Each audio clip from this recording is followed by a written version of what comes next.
दर्शकों को नमस्कार। अभी आप मुझे अलग लिबास में देख रहे होंगे। ये जय जोहार का मैं खादी वस्त्र पहना हुआ हूँ, पकड़ा हुआ हूँ, मेरे गले में है। इसका खास बात यह है कि आज आदिवासी दिवस है और मुझे भी मैं कवरेज करने के लिए इस जगह पे आया हुआ था।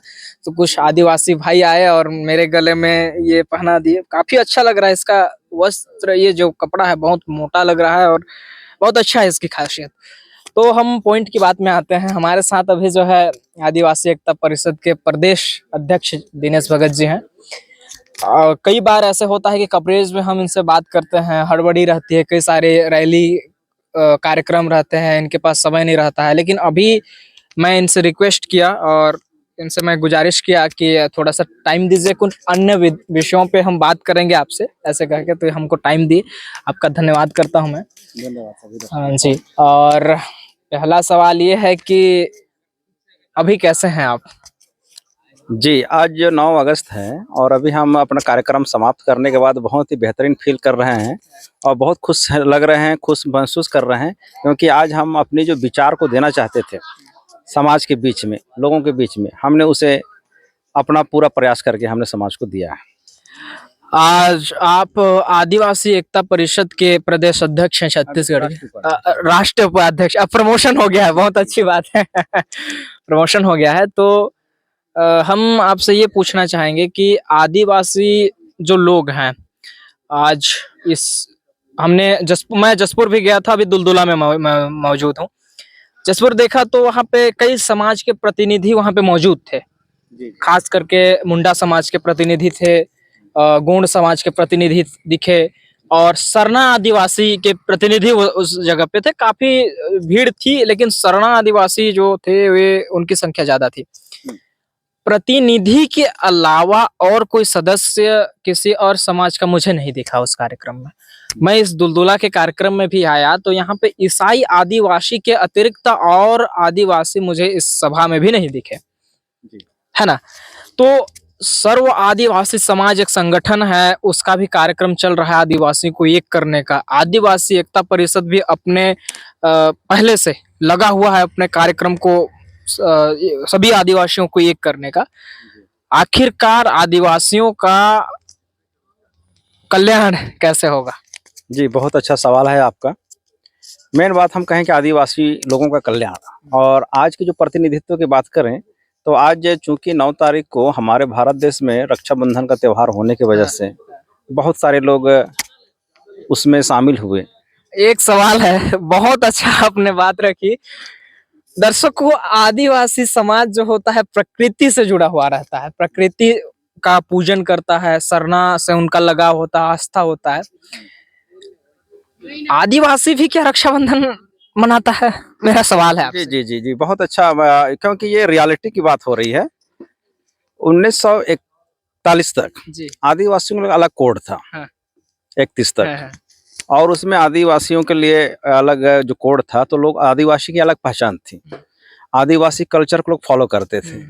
और उसके बाद 1951 का जो जनगणना हुआ और 61 से ये आदिवासियों को एक कॉलम हिंदू का कॉलम में डाल दिया गया, जिसकी वजह से 71, 61, फिर 71, 71 से 81, 81 से 91 आते आते लोग 30 साल जो हो गया, तो लोग अपने आप को हिंदू समझना शुरू कर दिए। जितने भी जो आदिवासी हैं अपने आप को कहा जाने लगा, शासन प्रशासन के दस्तावेजों में कॉलम में आप फॉर्म फिलअप करते हैं, एक एडमिशन का करते हैं कॉलेज में चाहे कहीं पर भी, तो एक धर्म के कॉलम पे आया तो उसमें लिखना पड़ता था, आपका कॉलम 3-4 जो रहता था वही रहते थे।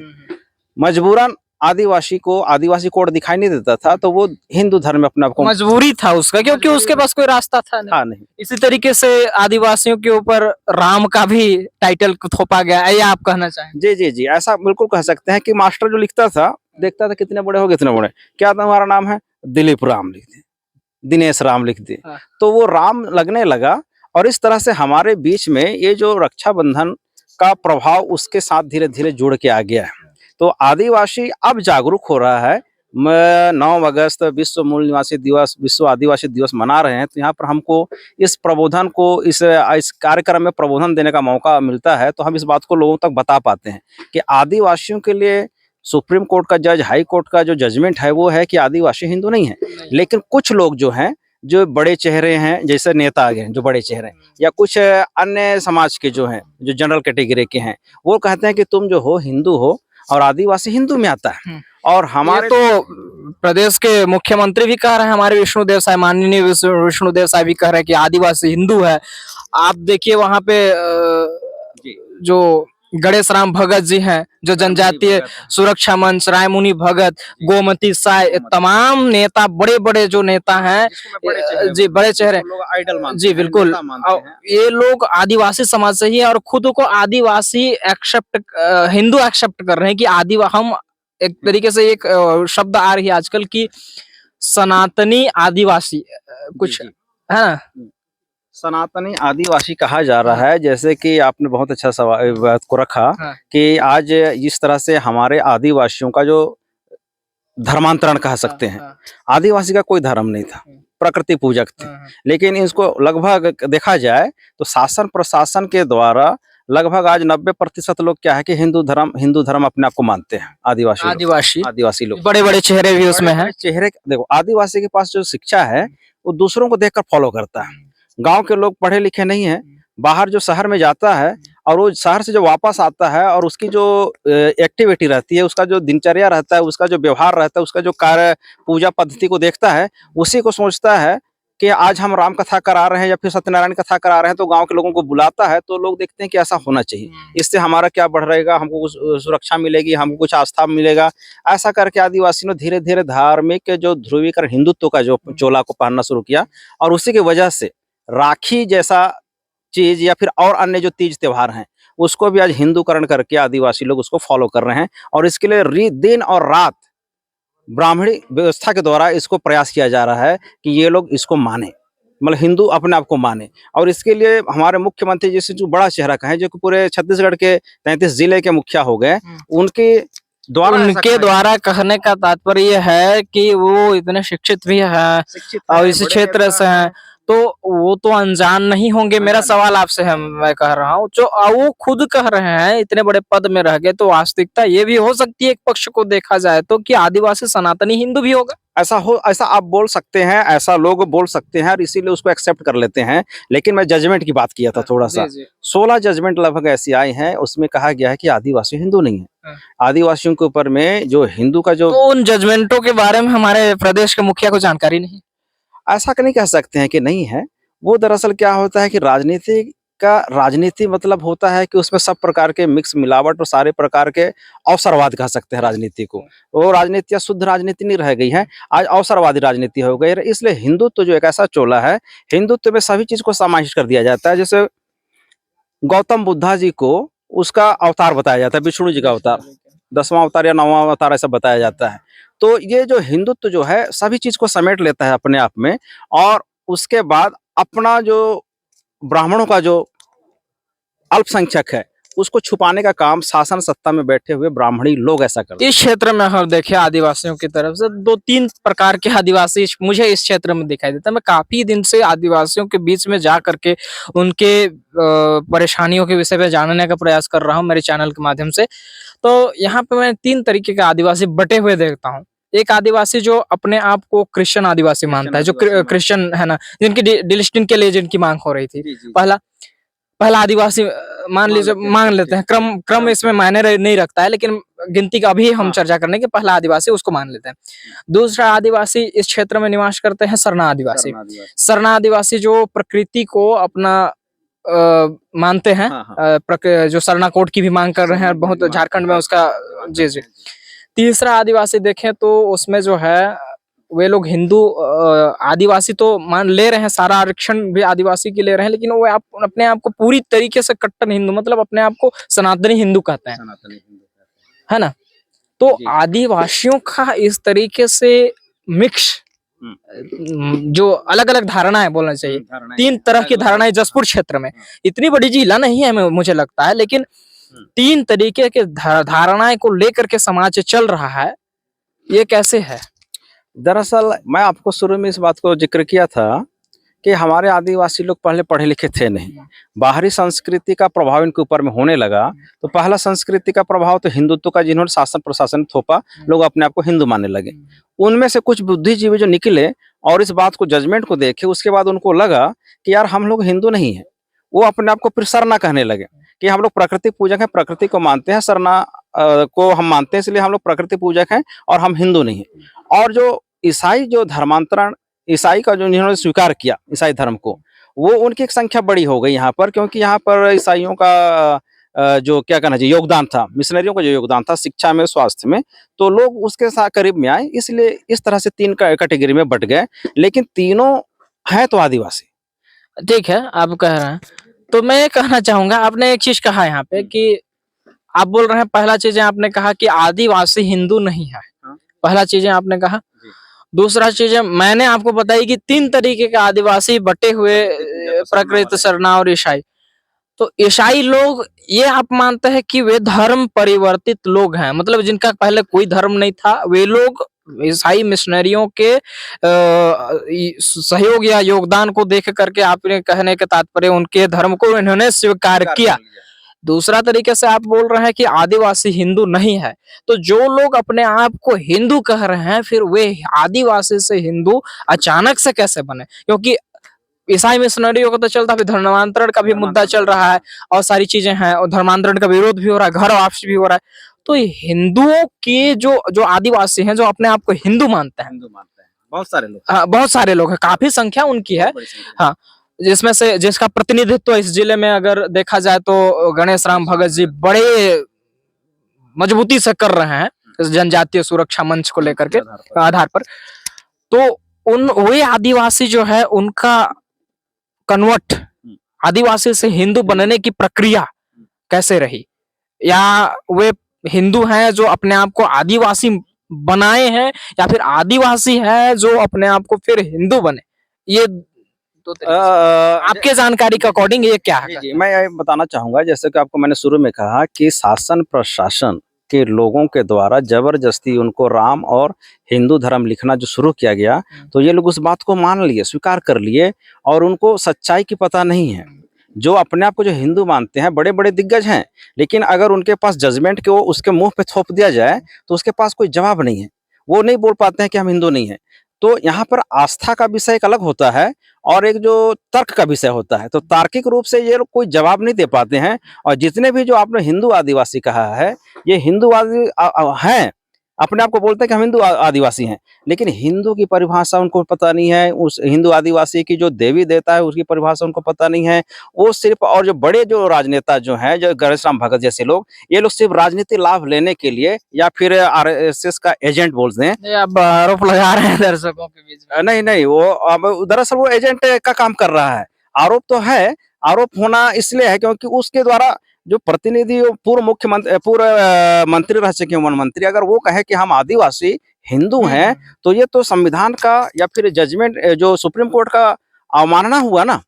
तो उसको हम क्या कहें, उसको आरोप नहीं कहें, उसको हमारे आदिवासियों को जो हिंदू मानते हैं, अगर इनको सच्चाई पता चल जाए, वो बैठ के तर्क कर ले हमारे साथ, और उस 16 जजमेंट का अगर वो खंडन करने की उनकी क्षमता अगर है, तो हम उसको हिंदू मानने के लिए तैयार हैं। तो अभी आज विश्व आदिवासी दिवस मनाया गया आदिवासियों के द्वारा, तो इसमें गणेश राम भगत जी का किसी प्रकार का कोई प्रतिक्रिया नहीं आई?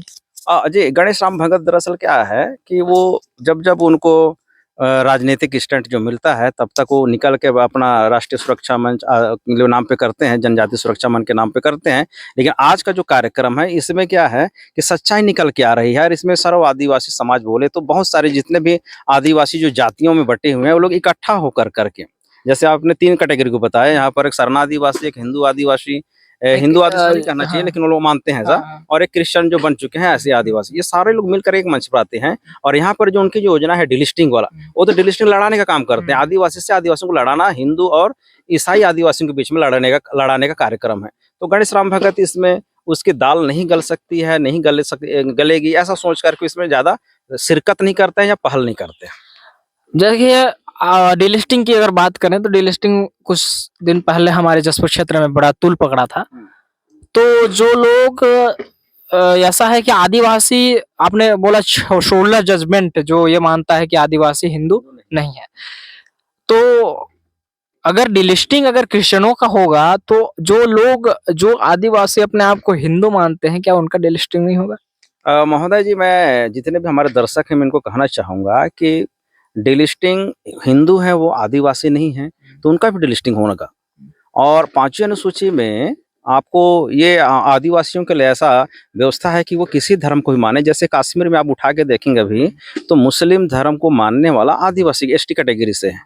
तो आदिवासी किसी धर्म को स्वीकार कर सकता है और मान सकता है। इसी तरीके से आदिवासी ने हिंदू धर्म को स्वीकार किया। आदिवासी ने हिंदू धर्म को स्वीकार किया, उसी तरीके से आदिवासी ने ईसाई धर्म को स्वीकार किया। अगर आप डिलिस्टिंग की मांग करते हैं तो ईसाई आदिवासी को डिलिस्टिंग करेंगे तो हिंदू आदिवासी को भी डिलिस्टिंग होगा। उससे हमारी जो 5वीं अनुसूची है, इससे जुड़ा हुआ चीज है।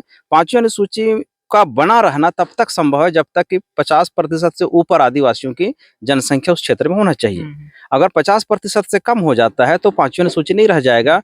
और शासन प्रशासन निजीकरण और एफडीआई जैसे जो औद्योगिक विकास की जो बात कर रहा है यहाँ का उत्खनन करने के लिए खनिज संपदा को, तो आदिवासी की जमीन को गैर आदिवासी नहीं ले सकते। इसलिए जो दिक्कत होती है उस दिक्कत को खत्म करने के लिए डिलिस्टिंग का मुद्दा लगा करके आदिवासियों को आदिवासी से लड़वाने का कार्यक्रम किया जा रहा है, ताकि उसके अंदर जितने भी खनिज पदार्थ हैं और भी चीजें हैं, औद्योगिक विकास जो होगा बड़े लोगों का होगा, उद्योग घराना मुख्य तौर पे आप कहना चाह रहे हैं कि 5वीं अनुसूची क्षेत्र को तबाह करने का प्रयास तबाह कर और 5वीं अनुसूची को तबाह करने के लिए डायरेक्ट नहीं कर सकता है। इसलिए आदिवासियों को आदिवासी से लड़ाए, उसके बीच में वैमनस्यता फैलाए। इसको लोग 2-4 साल पहले बहुत बड़ा किया गया, लेकिन यहाँ के लोग जागरूक होने की वजह से इस बात को समझाए कि 62% आदिवासी जसपुर में रहते हैं, 22% क्रिश्चियन आदिवासी हैं और 40% अन्य आदिवासी हैं।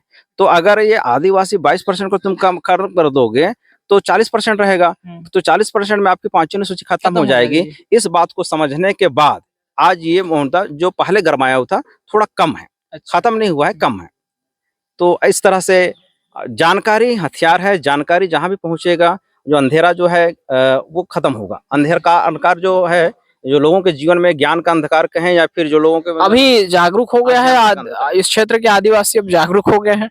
तो अगर जागरूक हो गए हैं तो आज के कार्यक्रम में जो विश्व आदिवासी दिवस था, आज के कार्यक्रम में वे लोग एक मंच पर क्यों नहीं दिखे? हाँ, ये बात बहुत सही आपने कहा कि जागरूकता हो रहा है, लेकिन पूर्ण जागरूकता अभी नहीं हो पाई है।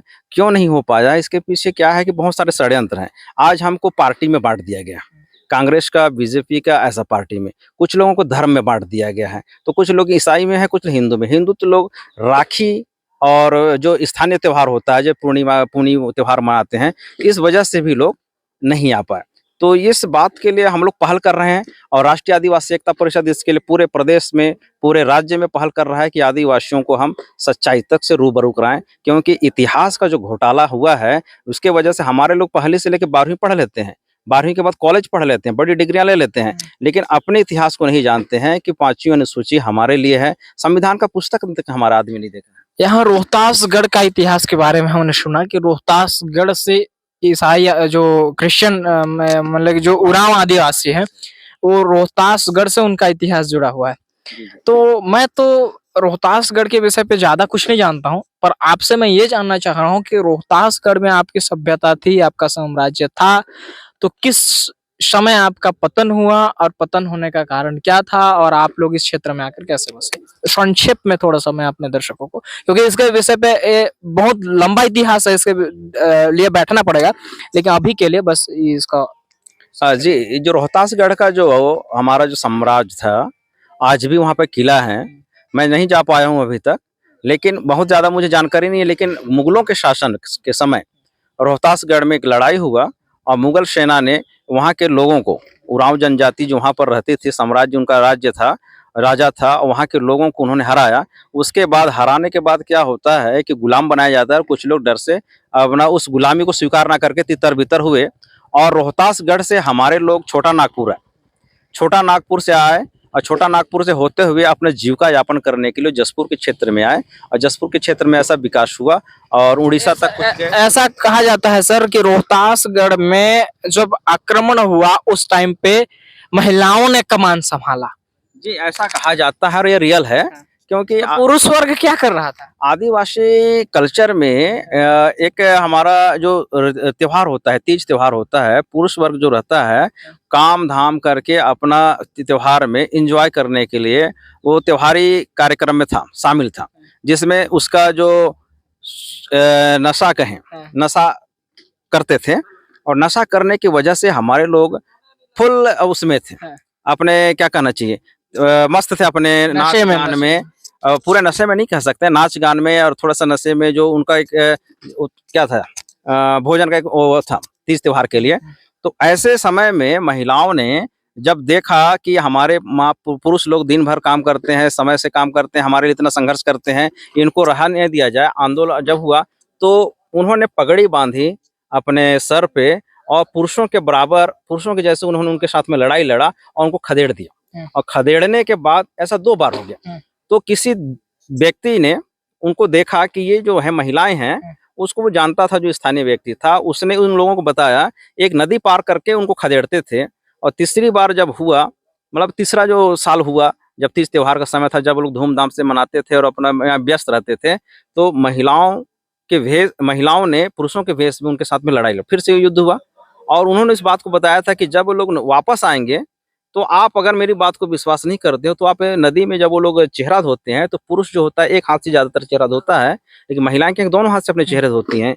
इस सांकेतिक गुप्तचर ने उस सांकेतिक को उनके पास में बताया, और आप तब मान लेना कि ये लोग महिलाएं हैं। और जब उन्होंने देखा कि वापस खदेड़ने के बाद, नदी के उस पार जाने के बाद देखा कि ये लोग वास्तव में दोनों हाथ से अपना चेहरा धो रहे हैं, तो उनको लगा, विश्वास हो गया कि गुप्तचर जो गलत बताया नहीं था, सही बताया था कि ये लोग महिलाएं हैं। तब उनका हिम्मत दोबारा आया और इस बात को समझ गया कि ये लोग महिलाएं हैं, ज्यादा देर तक नहीं टिक पाएंगे, और उन्होंने फिर रोहतासगढ़ के ऊपर फतह हासिल किया। तो ऐसा बताया जाता ऐसा है। बताया जाता जी, है। जी। तो इसका दूसरा पक्ष ये रहा कि रोहतासगढ़ का पतन होने का कारण आदिवासियों का एंजॉयमेंट, या फिर यूं कहें तो नशा का एक हाँ, ऐसा कारण। कहा जा सकता है, क्योंकि एक तरह से ये जो आदिवासी होते हैं शांति प्रिय होते हैं और अपने आप में मस्त मौलाना जी वाला जीवन जीते हैं। और उस समय ऐसा हो गया, जो सचेत नहीं थे, और इनके साथ में ऐसी बड़ी घटना हुई जिसके वजह से बिखराव हुआ, और आज हम यहाँ तक पहुंचे आपके चैनल के माध्यम से। आज भी बिखरे हुए 3 भाग में। आज बिखरे हुए हैं 3 भाग से, कहीं और भी ज्यादा हो सकते हैं हाँ। कि जगह, लेकिन 3 भाग मुख्यतः ऐसा है, जसपुर क्षेत्र में। जसपुर क्षेत्र में। जी जी। तो बहुत बहुत धन्यवाद सर आपका। ये थे दिनेश भगत जी, माफ कीजिएगा, क्योंकि यहाँ पे मैंने आज 2 विनय का इंटरव्यू लिया, तो मुझे लगा ये भी विनय भगत जी होंगे। दिनेश भगत जी हमारे राष्ट्रीय आदिवासी एकता परिषद के राष्ट्रीय उपाध्यक्ष हैं, और इन्होंने अपनी बातें हमको शेयर किया, हमको जानकारी शेयर किया, और इसी तरीके से हम और भी कई आदिवासी मुद्दा को लेकर के, अन्य मुद्दा को लेकर के आप लोगों के बीच में हाजिर होंगे। तब तक के लिए इजाजत दीजिए, धन्यवाद।